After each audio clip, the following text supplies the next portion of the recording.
Happy Friday, everybody. It's Jim, it's Amadeus, and we are ready to rock and roll for a very jam-packed 30 minutes. So hang tight, folks. We got a lot to get over. Amadeus, not a lot of stuff going on today from a soccer standpoint, but there's a lot of stuff going on today from baseball. We got golf, we got tennis, we got, um, you know, um, goodness, the not the NBA yet, and the Stanley Cup will be tomorrow. But we were talking earlier about the Nuggets and the Heat, and the Nuggets didn't disappoint. They came out and said, "Okay, let's we've been in the hot tub for a week now. Let's come out and play." And they came out and played.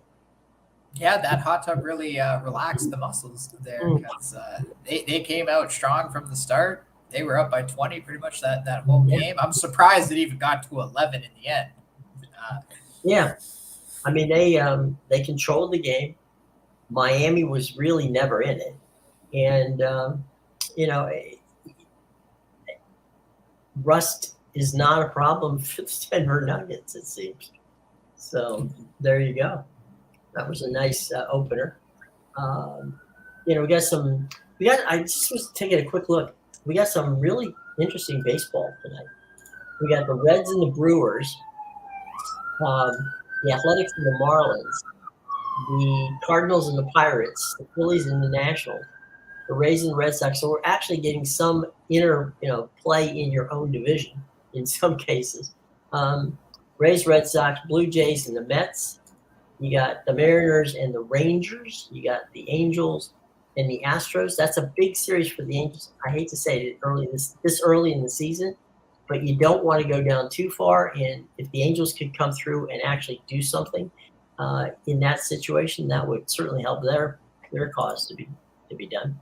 Rockies and Royals, Guardians and Twins, Tigers, White Sox, Cubbies, and the Padres. The Braves are at Arizona, the Dodgers, and the Yankees. That's going to be the game on the Major League Baseball Network tonight, 10:10.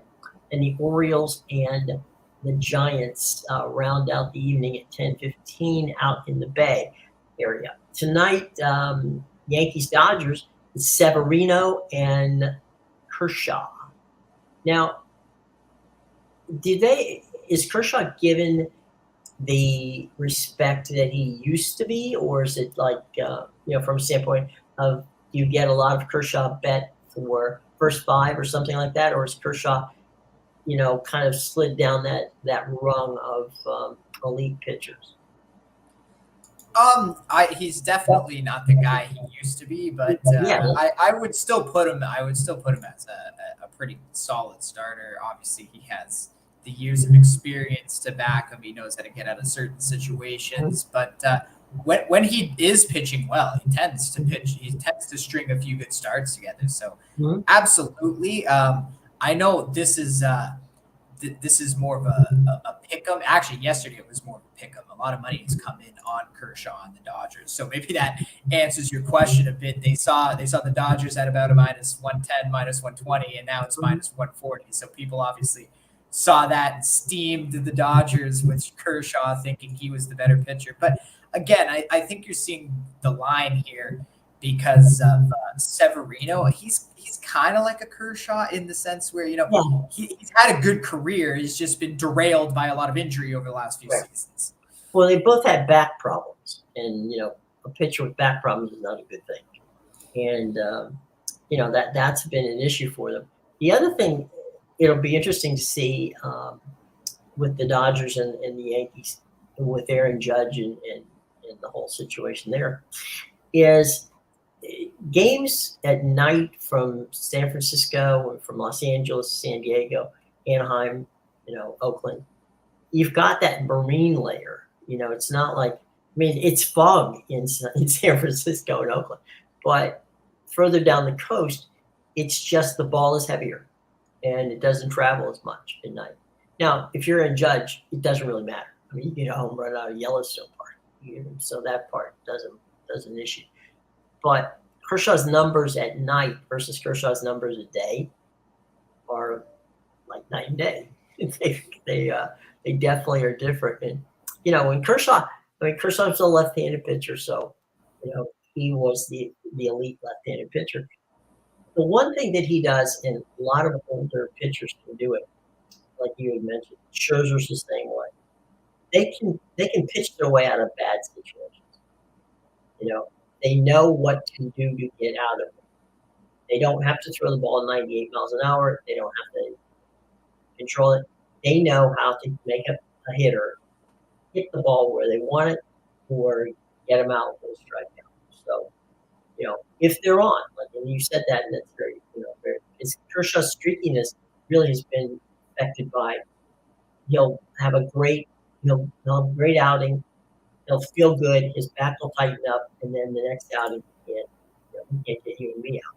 But it's just that kind of situation. Severino's a little better because he's a little younger, but not much better. So, when you have a situation like this tonight where you have Severino and Kershaw, you're sitting there going, which is, am I going to get the good Kershaw and the good Severino, which could make it for a very interesting, low-scoring baseball game, or am I going to get, guys who by the third inning were at 7-6 in the third inning. So we'll see. It's going to be an interesting weekend series. The Dodgers and the Yankees have always been one of those coastal deals where you got two massive fan bases, and of course they went all the way back to the old days in New York when they used to play each other.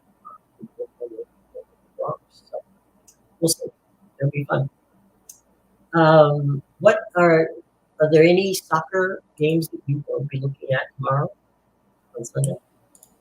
Yeah, so there's a bit because in Europe specifically, La Liga has their final match day of the season on Sunday. So the Premier League is over, Ligue 1 is over in France, and I believe the Bundesliga is over as well. So the two left are La Liga. So Spain's having their final matches. They're all at 12:30. Actually, no, sorry. Half are at 12:30. The other half are at 3:00 on Sunday. And I'm just going to check the Italy Serie A because that one is also in its final match day. There is one today, Sassuolo and Fiorentina, but it's kind of a meaningless match. Neither have really anything to play for. So Italy actually has 3 of their matches tomorrow, one at 12:30, 2 at 3:00. And then the rest are at Sunday, one at 12:30, and the rest at 3:00. So I've seen this quite a bit on these final match days. They tend to put all the games the same day, the same time, because if anybody has anything to play for, relegation or European spots, they don't want teams going into matches knowing, Everton won already, so we're relegated and we don't need to try in this match, right? They want everybody. Now, obviously, Spain and Italy is doing it a little different, but Ligue 1 and the Premier League, you saw they had all the final matches at the same time on the same day. Well, we got some fun stuff going on. We've got right now, I'm looking at the leaderboard at the Memorial. And there's some heavy action going on there. Masagamura is 7 under. David Lipsky is 6 under. Patrick Cantley is 6 under. Rory McIlroy is at 4, and Straka is at 4. So that's where we are in the top rung of the. Let me roll down real quick here, see if anybody else is close. Justin Shue is at -2. -4. Matt Wallace is at -4. Lee Hodges is at -3. Luke Donald is at -3. And Jordan Spieth is at, again, -3. A lot of -3s here. Let's see. We got Hayden is at -3. Huang is at -3. M is at -3. Hubbard is at -3. And seemingly everybody in Ohio is at -3. Let's see, one more. So the whole tournament is at -3. Yeah. So 7 is at number 1. -3 is so 4. You got 12 guys, only 4 strokes back. So that 7 under was all today too. Yeah. Mm-hmm. So all in one shot. You got to think that on a case like that, when you have a 7 under on one day, and you take the tournament lead at that point, you're just saying to yourself, when you get back to where you're staying that evening, all I got to do is just keep playing consistent, because I doubt seriously anybody's going to put a 7 up again. You don't know. I mean, that's surprising, because that course, for many years, of course, that was Jack Nicklaus's tournament.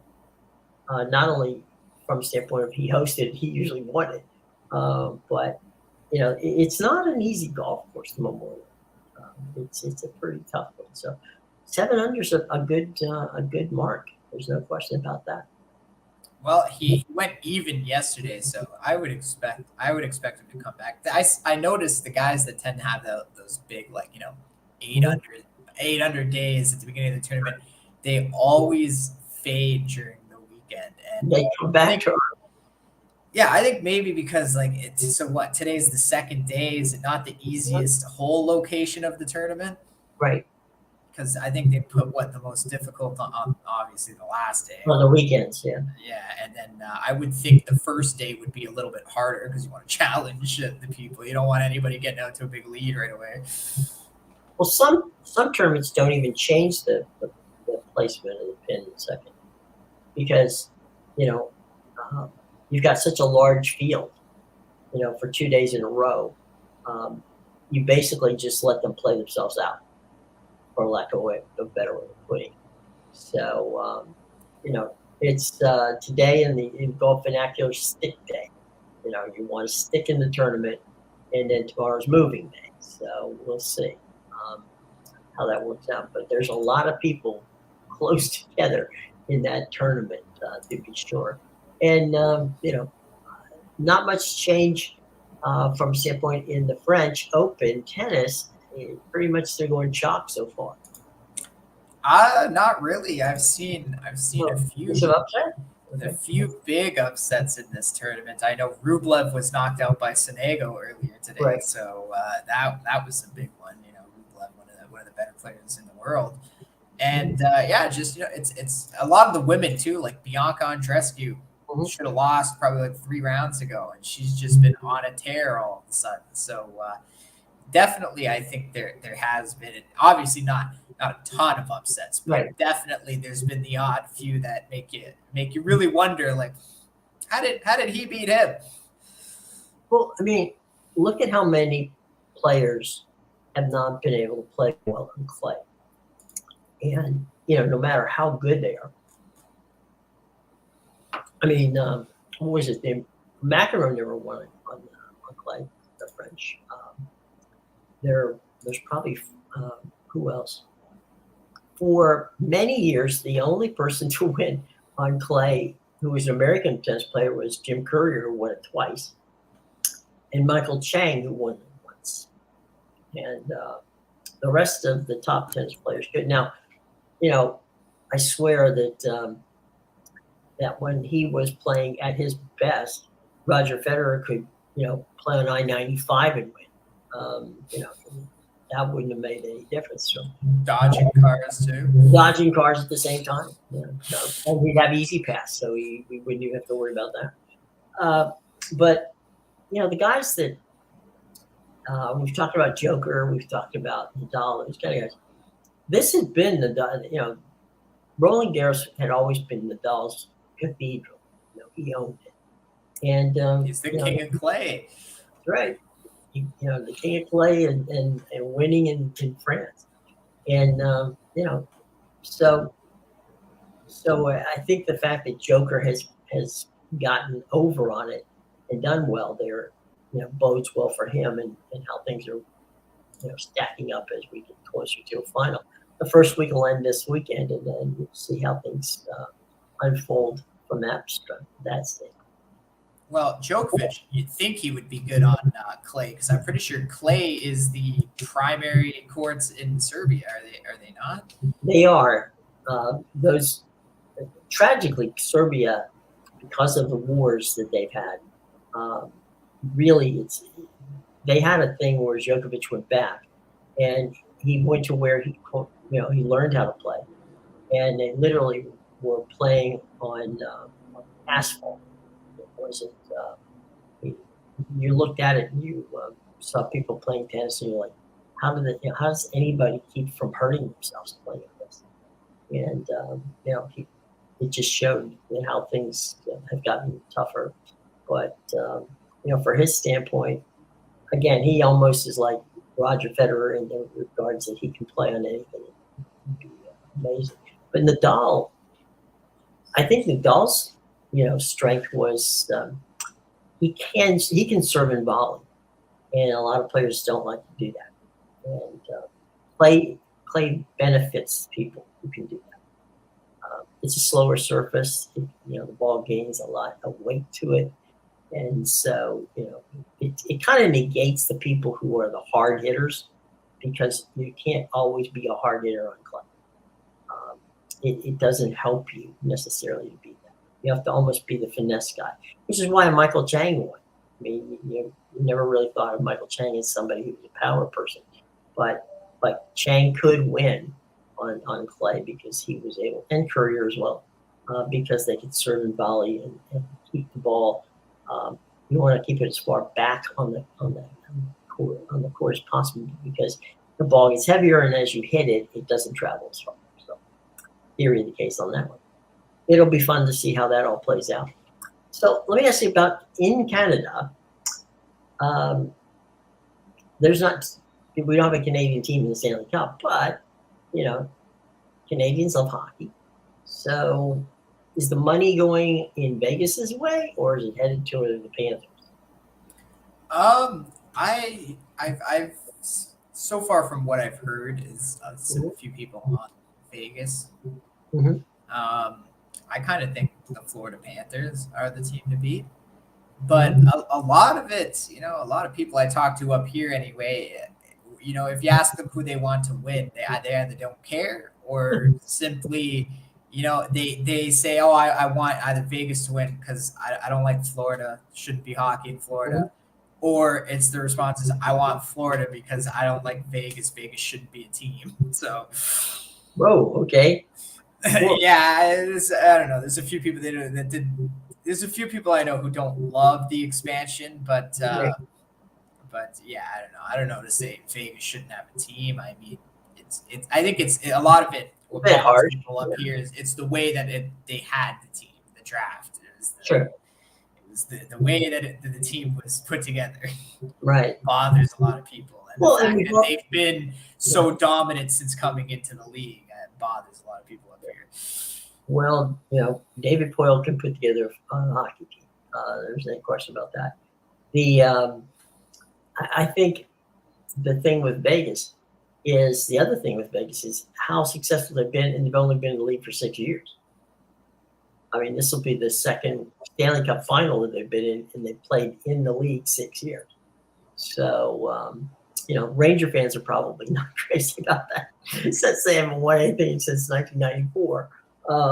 So it is what it is. But I think part of the angst in the situation with the Canadians would be on the expansion front is that they didn't expand in Canada.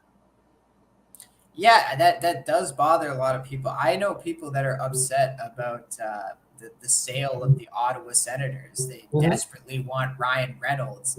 They don't want the Snoop Dogg group to win it because they think they're going to relocate the team to the U.S. So that's a growing concern up here.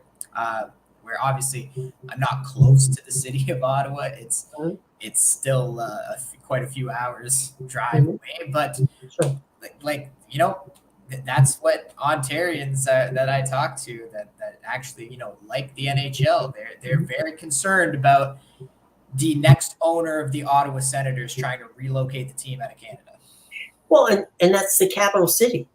You don't want to lose not only do you not want to lose the team, you don't want to lose, the team that plays in the capital. That's just you know, you should have a team there, and they should play. And what about Quebec City? I mean, are they still, a viable opportunity, or if a move were to happen? See, the problem with that is I don't think it's viable. Yeah, because so the people that actually live in Quebec don't buy into the Nordiques. There's a lot of Montreal Canadiens fans. They're one of the oldest franchises in the NHL, and the original eight. Yeah, if you gave a team to Quebec City, they're not going to support it. They're still going to cheer for Montreal. They're simply not going to support it. Funny enough, when you leave Quebec, probably every other Canadian is pissed off that the Nordiques aren't in Quebec City anymore. I know people that still deem the Avalanche as the Nordiques. Right. And the years that the Avalanche won the cup, I have Canadians that I know Canadians that say to me, the Avalanche didn't win the cup that year. It was the Nordiques. That's what they were. Right. It was just the team got relocated and then won the cup a season later. But yeah, that's how passionate the Canadians are about their sport, and that's why a lot of them feel Gary Bettman's just destroying it. Well, you live not far from Hamilton. There's always been the theory that Hamilton could very easily support a team, but the Toronto won't let them get it. Yeah, absolutely. Personally, I don't want a team just because what it's going to do to the city traffic-wise. It's already terrible, but absolutely, if Toronto wasn't kiboshing that all the time, then Hamilton would easily support the team. There wouldn't even be an issue with that. It would be a money-making franchise, absolutely. Well, there had been a couple of conversations about the possibility of two teams in Toronto, and the Leafs crushed that one. Yeah. Well, it does work. Like, honestly, in the CFL, you have the Toronto Argos, two teams within a vicinity, and they tend to get quite a bit of fan support, right? And the fans bases hate each other. So it's totally possible to have two teams in the city of Toronto, let alone, it's just if you wanted to throw one in Hamilton, there's definitely enough. Well, I know a lot of Ontario hockey fans are Detroit Red Wings fans because they'll go down. They live down in the area down there by Windsor and London, Ontario, and they're closer to Detroit than they are to Toronto. And they adopted the Red Wings. And when I used to do Red Wings hockey, you go look up and watch the Ambassador Bridge across from Detroit to Windsor, and it would be bumper to bumper traffic on the way coming into Joe Louis Arena and leaving Joe Louis Arena. Could be be an hour for those cars to get from from the U.S. side to the Canadian side. Yeah, that definitely happens in the more up north in the Sunbury area, and as you said, the Windsor area for sure, and even the Buffalo Sabres, because I don't think people realize it's easier to cross the border and go watch the Sabres if you live in Niagara Falls than it is to drive to Toronto, because that's almost a 2-hour drive. But if you had a team in Hamilton, as you say, you actually, Hamilton's only a 45-minute drive really from Niagara Falls and St. Catharines area. So, now you're giving people a choice. Do I want to sit in the line and cross the border, or do I just hop on the highway and go watch the Hamilton game? Right. Which probably would be what they would do. Yeah. And it's half the distance of going to Toronto, because the problem with Niagara Falls to Toronto is you have to pass basically through Hamilton, where you have to pass beside Hamilton to get to Toronto, because there's a massive lake in the way. So there's that. Somebody just threw a lake there. Okay. Yeah. How dare they put the lake there? It's just bad planning, clearly. No question about it. All right. Well, look, we got about 4 or 5 minutes left. Let's talk quickly about some of the stuff going on over the weekend. Like we said, we've got French Open continues. You got golf continues. You've got the MLS on Saturday. You've got Every And game. hopefully, I'm sorry. Every game 7 to 10. I mean, everything's local time, very local time. So every game, 7 o'clock locally. Be there, or be square. Exactly, or don't see it. Then what else? We got Grand Prix of Spain, Spanish Grand Prix on F1. So there's a ton of stuff. There's an IndyCar race in Detroit, which is always fun, and so there's tons of stuff to enjoy over the weekend. We talked about some of the baseball series that there's going to be an opportunity to see. Cardinals Pirates, that's going to be an interesting one. If the Buccos have any hope of clinging, and hanging in there, this opportunity with the Cardinals would be a good time to make that work. And we've got some, like we said, the Yankees and the Dodgers are out on the coast, so there's that going. Very interesting. Orioles and Giants. That doesn't happen often. They're playing out there, so there's some fun. There's some fun things to watch. And as soccer winds down, is there anything on the weekends that we should be looking out for? Always the Brazilian soccer.